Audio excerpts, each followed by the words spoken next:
Here underneath some titanic eucalyptus trees, some cables for electricity, and a mountain that has some mist and clouds rolling over it at this very moment. And also in between a whole hell of a lot of manure on this lush green field.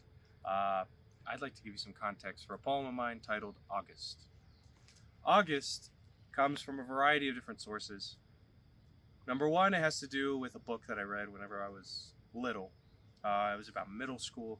My dad gave me The Teachings of Don Juan, where in that book, the narrator or the protagonist goes through a lot of different rituals of the Yaqui tribe. And more than that, he undergoes these experiences with the help of not just the rituals, but the psychedelic and or hallucinogenic substances that they're consuming throughout the entire book. And some of these experiences have to do with plants such as datura, which is a true hallucinogen. Datura, much like nightshade and mandrake and various other plants, are true hallucinogens, where it's those plants that have these very deadly and very crazy properties that affect your mind in very dark ways. But also, if used properly through the traditions of those tribes and of the people that had used those plants for so long, it causes experiences that are once in a lifetime.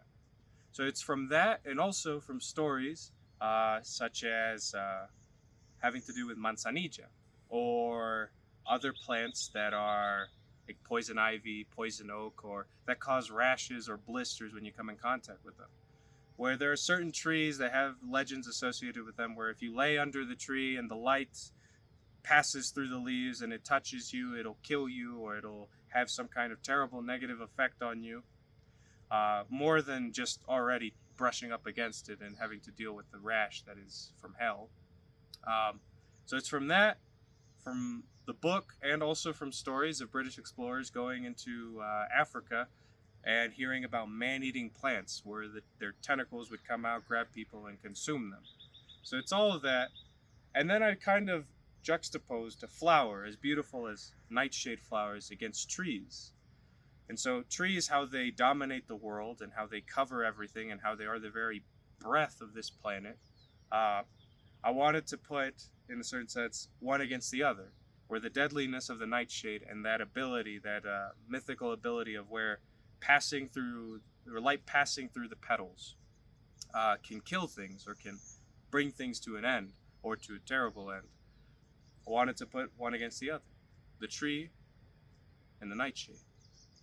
And in the poem, because of dawn, the nightshade wins.